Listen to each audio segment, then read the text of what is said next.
여러분, 혹시 길 가다가 이런 생각 해보신 적 없으세요? 왜 저렇게 많은 가게들이 거의 똑같은 물건을 비슷한 가격에 팔고 있을까?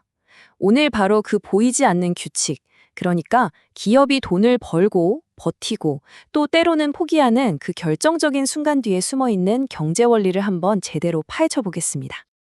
맞아요. 우리가 매일 마시는 이 커피 한 잔에 말이죠. 사실은 시장에 있는 모든 기업이 따를 수밖에 없는 아주 치열한 생존 전략이 숨어 있거든요. 그 비밀, 지금부터 한번 들여다볼까요? 자, 그 수많은 커피숍들이 따르는 게임의 룰을 제대로 이해하려면 먼저 그들이 뛰고 있는 경기장, 바로 완전 경쟁 시장이라는 게 대체 어떤 곳인지부터 알아야 합니다. 상상 한번 해보세요. 수많은 경쟁자들이 다들 거의 똑같은 상품을 팔고 있는 시장이에요.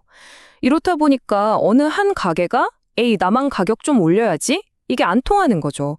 그랬다간 손님 다 뺏길 테니까요. 결국 모두가 시장이 정해준 가격을 그냥 받아들여야만 하는 말 그대로 가격 수용자가 되는 겁니다. 모든 결정은 바로 여기서부터 시작돼요. 아니, 가격도 내 마음대로 정할 수 없다면 사장님은 대체 뭘 목표로 회사를 운영해야 할까요? 궁금하시죠? 자, 지금부터 그 사장님의 머릿속으로 한번 들어가 보겠습니다. 답은 생각보다 아주 간단합니다. 동네 빵집이든 거대한 IT 기업이든 목표는 딱 하나예요. 바로 이윤 극대화. 전체 수입에서 나가는 비용을 뺀 그 남는 돈을 가장 크게 만드는 것. 이게 바로 모든 기업이 매일같이 풀고 있는 숙제인 거죠. 이 이윤 극대화라는 숙제를 풀기 위해서 기업이 가장 예민하게 지켜보는 신호가 있는데요. 바로 한계 수입이라는 겁니다. 말이 좀 어렵나요? 아주 쉬워요. 그냥 물건 하나를 더 팔았을 때 내 주머니에 추가로 얼마가 더 들어오는가, 바로 그겁니다. 그리고 아까 말했던 완전 경쟁 시장에서는요, 이 한계 수입이 곧 시장 가격이랑 똑같습니다. 아주 심플하죠? 자, 여기 아마리의 사과 농장을 예로 한번 들어볼게요. 시장에서 사과 한 상자 가격이 $20라고 해봅시다. 그럼 사과를 한 상자 더 팔 때마다 수입은 얼마가 늘죠? 네, 정확히 $20씩 늘어납니다. 너무 당연한 얘기 같지만 이게 정말 중요한 포인트예요. 한계 수입은 변함없이 계속 $20입니다. 자, 그럼 이제 모든 사장님들이 이윤을 최대로 만들기 위해서 머릿속에서 사용하는 단 하나의 황금률, 바로 그 결정적인 공식을 공개할 시간입니다. 이렇게 한번 생각해 보세요. 물건 하나를 더 만드는데 버는 돈이 드는 돈보다 더 많아요. 그럼 어떻게 해야 할까요? 당연히 더 만들어야 이득이겠죠. 반대로 만드는데 드는 돈이 더 커요. 배보다 배꼽이 더 큰 거죠. 그럼 생산을 줄여야 하고요. 그렇다면 정답은 어디에 있을까요? 바로 이겁니다. 이윤 극대화의 황금률. 한계 수입이 하나 더 만드는 데 드는 추가 비용, 즉 한계 비용과 정확히 같아지는 바로 그 지점. 바로 그 생산량이 기업에게 최대의 이윤을 가져다주는 스위트 스팟인 겁니다. 진짜 그런지 아마리의 데이터를 한번 볼까요? 여기 표를 보시면 한계 수입이랑 한계 비용이 $20로 똑같아지는 7상자 지점에서 이윤이 $35로 딱 정점을 찍죠. 여기서 더 만들거나 덜 만들면 오히려 이윤이 줄어드는 게 보입니다. 정말 마법 같은 균형점 아닌가요? 하지만 시장이 항상 우리 편이라는 법은 없잖아요. 만약에 사과 가격이 폭락해서 손실이 나기 시작하면 아마리는 어떤 결정을 내려야 할까요? 일단 버텨야 할까요? 아니면 그냥 문을 닫아야 할까요? 기업 앞에는 두 가지 선택지가 놓입니다. 하나는 일단 단기적으로 생산을 멈추는 조업 중단, 그리고 또 하나는 아예 사업을 접는 장기적인 퇴출이죠. 이 둘의 가장 큰 차이는 바로 시간, 그리고 어떤 비용까지 고려해서 결정하느냐에 있습니다. 이 어려운 결정을 이해하려면 매몰 비용이라는 아주 중요한 개념을 알아야 하는데요. 자, 여러분께 일상적인 질문 하나 드릴게요.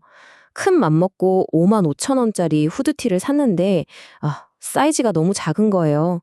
이걸 중고로 팔려고 하는데 배송비가 15,000원이 든대요. 여러분이라면 최소 얼마까지 받고 파시겠어요? 정답은 놀라지 마세요. $15입니다.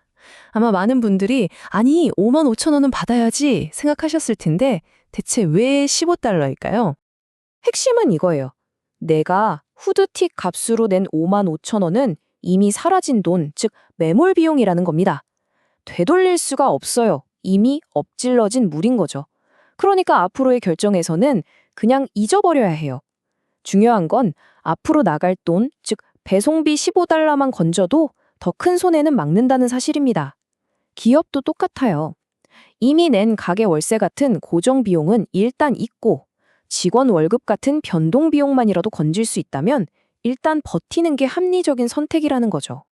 자, 이렇게 개별 기업들이 이윤을 좇아서 생산하고 손실을 피해서 문을 닫고 이런 결정들이 모이면 시장 전체는 과연 어떻게 변할까요?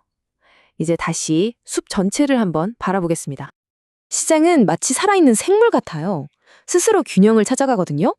어느 한 분야가 돈이 된다고 소문이 나면 경쟁자들이 벌떼처럼 몰려들죠.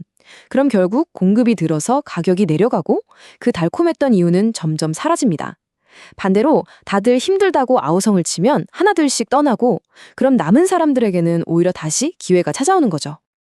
이 끝없는 밀고 당기기의 최종 종착역이 바로 제로 이윤 상태입니다. 놀랍게도 장기적으로 보면 시장은 모든 초과 이윤과 손실이 다 사라지는 지점으로 가게 되어 있어요. 가격이 물건 하나 만드는 데 드는 평균 비용과 정확히 같아지는 완벽한 균형의 순간에 도달하는 거죠. 여기서 당연히 이런 질문이 나와야 합니다. 아니, 잠깐만요. 이윤이 0이라고요? 그럼 뭐하러 사업을 계속 하는 거죠? 자원봉사하는 것도 아니고 말이에요. 여기에 아주 재미있는 반전이 숨어 있습니다. 경제학자들이 말하는 경제적 이윤에는 눈에 보이지 않는 비용, 즉 기회비용이라는 게 포함되어 있거든요. 이게 뭐냐면 내가 이 사업 대신 다른 일을 했다면 벌었을 돈까지도 비용으로 치는 거예요. 그러니까 경제적 이윤이 0이라는 건 쫄딱 망했다는 뜻이 아니라 이 사업을 하는 게 다른 어떤 선택지보다 못하지 않다는 오히려 최적의 상태를 의미하는 겁니다. 물론 여러분 통장에 찍히는 회계장 이윤은 여전히 플러스고요. 자, 그럼 오늘 배운 모든 걸 종합해서 마지막 질문을 드려보겠습니다. 새벽 2시 손님이 딱 10명뿐인 월마트가 있어요. 이 월마트 문을 계속 열어두는 게 맞을까요? 아니면 닫는 게 맞을까요? 자, 이미 지불한 가게 임대료 같은 고정 비용은 뭐다? 그랬죠.